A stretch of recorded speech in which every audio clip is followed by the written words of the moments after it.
The following program is intended for a mature audience. Viewer discretion is advised. This I've got to see. It's worth watching, so stay tuned.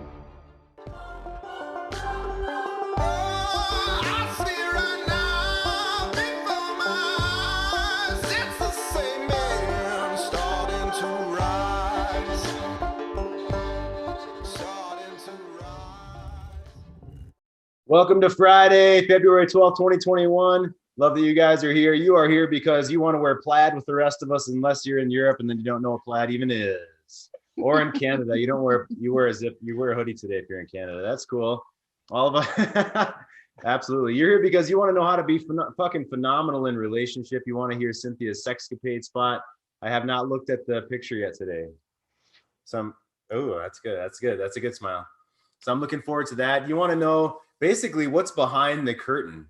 You know, you found this work like me because the bouncer of life threw you out the back door and smashed your face into the brick wall at the other side in the alleyway, and you're picking yourself up, bleeding face, wondering what the hell just happened. At least that was me. That was my story.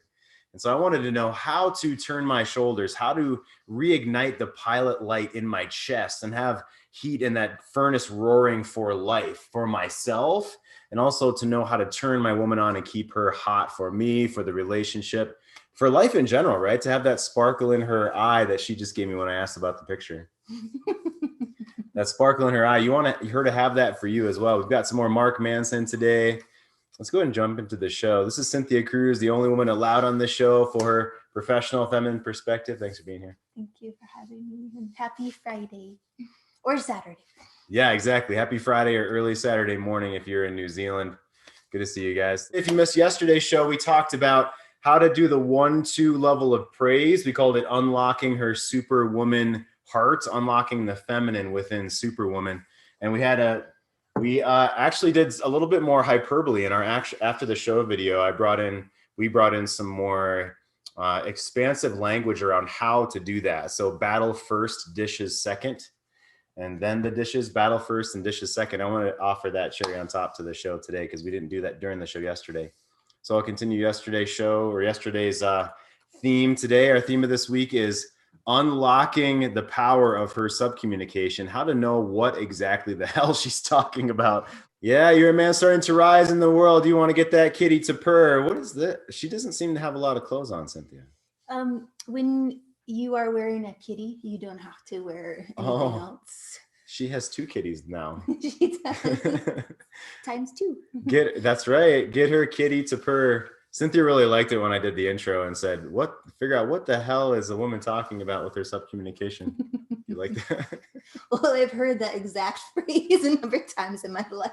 So what the hell? I don't understand what the hell you're saying. Oh yeah. Future so bright, you got to wear shades. Bradbury's here today with the waterfall behind him. Yeah, buddy. Sexy. If I could smell you right now, I'd be wet with my 2 kitties. I went for it. Oh my goodness. Yeah. All right. Well, let's go and jump into our staircase of courage question today, before I crash and burn even more than is happening right now. I'll just call it good and move forward.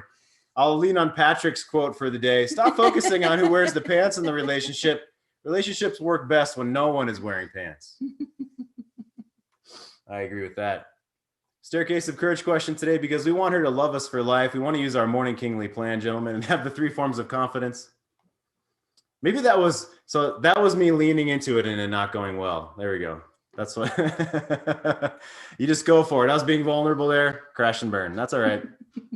Here's our staircase of courage question today. So if you're not driving or doing your hair like Andy Malloy 4 minutes ago, this hair looks so stupendous. Yes, that's what I thought. So I need clothes advice from Ian, and I need hair advice from Andy, and I need how to wear sunglasses from Jason. That's what's happening. And Kyle can teach me how to grow a thicker beard. It's not working yet, Kyle. The Propecia isn't working. What's happening? The preparation H isn't working. Why is it working? Okay. Staircase of courage question. Punch this into the chat right now. How are you a different man than you were 10 years ago? I now know that Mexican optometrist is pulling one over on me. That's how I'm a different man than 10 years ago. How are you a different man than you were 10 years ago? Punch this into the chat right now. How are you a different man than you were 10 years ago? So let's jump into what would you do? All right, this gentleman posted a couple of different times. He's having some backstories. He's having trouble with his kids. They're co-parenting right now, it seems, and he's having a difficult time asserting himself. He doesn't know where the line is, the nice guy line, and where his values begin. And so let's get into what would you do. Gents, I wanted to see your thoughts and recommendations. Communication and openness between my wife and I has actually improved recently after I had a discussion with her a little over a week ago. I think a big portion of our problems have been stemming from lack of open communication and using avoidance. Oh, I actually didn't read this whole thing. My cockles get up when we think it's lack of communication. Open communication is a little bit different, but here we go. Stemming from open communication and using avoidance. But over the last week, I noticed my wife stopped wearing her wedding band. It just sits in a holder in the bathroom. Since this is something that makes me not feel great, is it even worth bringing up? I'm trying not to look at Jason. All right, let me finish reading. Nuts tool number 2 talks about expressing feelings, which something we've both avoided in our marriage. I know I can have a calm and cool, oh my goodness. I know I can have a calm and cool, mountain lion, yeah, expression about this, but I just wanted to see if anyone else had advice or has been through a similar situation. Thanks guys for all the help and support. Oh my goodness, okay. Okay, I'm gonna take a breath. There's three big things in there that I could just go for the throat, but it won't really help for me to go for the throat right away. Ease into it, Jeff. Okay, ease into it. All right, so I'm not feeling very good. This makes me not feel great when she's not wearing her wedding band. Is this something I should even bring up? What do you guys think? Open up, come on in, participate. It's Friday. Help me out. Come on in. Bradbury, what do you think? Should he speak up about this because it doesn't make him feel great? Who else has been in this spot? Who's been in the spot where she took off her ring? Yeah, Ian, Kyle. Kyle, jump on in. Did it make you not feel warm and fuzzy? To be honest, I didn't even fucking notice for a while. And then I brought it up and she's like, oh yeah, I haven't been wearing it since whenever. I'm like, okay. And then that was kind of it. No, it doesn't feel great, but it's like, I don't notice, you don't even notice it. You know, you have it on for so long or however many years, like who even cares? I don't know. I don't care. I was wearing mine. It's like, I'm going to wear mine and do it for whatever, you know, purpose. But then at one point I was like, fuck it. Why? We're not in a relationship. So I put it in a drawer. Who cares? I mean, sorry, but that's kind of my opinion on it. It's just a fucking... Oh my God, did you just say the magic word? This is Pee-wee's Playhouse. Every time someone says sorry, we have to do the Pee-wee's Playhouse scream. Oh my God, what did he just say? Yeah, who was I talking with? I was talking with Hans yesterday, and he said he erased that word from his vocabulary. I think it's a good start. Yeah, so why do you feel like why is that a sorry? Well, I'm saying just for getting like heated about it, but it's just a piece of metal. You know, I'm not apologizing for swearing.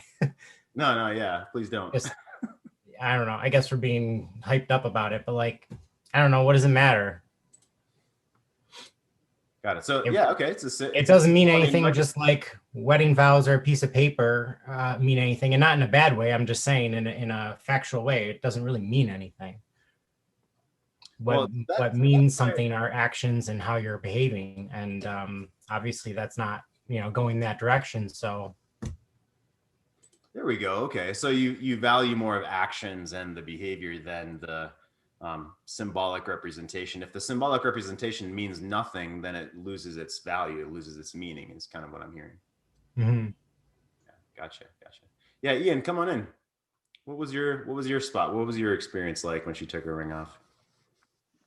Yeah, similar to Carla actually, but what I noticed it, and it was left in the kitchen, the rings and the engagement ring, and whereas all the other rings are kept in the drawer in a nice little, well kept, and they were in the kitchen for a week in a little pot until it got the better. And I said to her, I said, look, I understand you're taking your ring off, but one thing's taking your ring off and putting it in your drawer with your rings. The other thing's leaving it in a little pot, collecting dust in the kitchen with where the cleaner comes in, picks up, and in the bin they go. So I was upset at the way that it was left lying around, I think, as well at that point. And I kept mine on for a few months after that until I got to the point. I think I was in the spare bedroom one day. I threw it across the room. I thought, fuck it, sorry. I got to the point and I said, okay, well, mine's going in the drawer now, and moved on from there. But I think it's a big thing that when I first got married, it's a big symbol of marriage as well, which I think is why we maybe put so much onus onto this little piece of metal. To watch the rest of this episode for free and other episodes, go to greatmenmovemountains.com/VIP. Punch in your info and watch the rest for free. Get more affection, love, and sex in your marriage. Get less paralyzing fear and rejection. Never miss an episode. Watch anytime, anywhere, 3 a.m. on the toilet. Get full episodes. GreatMenMoveMountains.com/VIP. The C Note Show.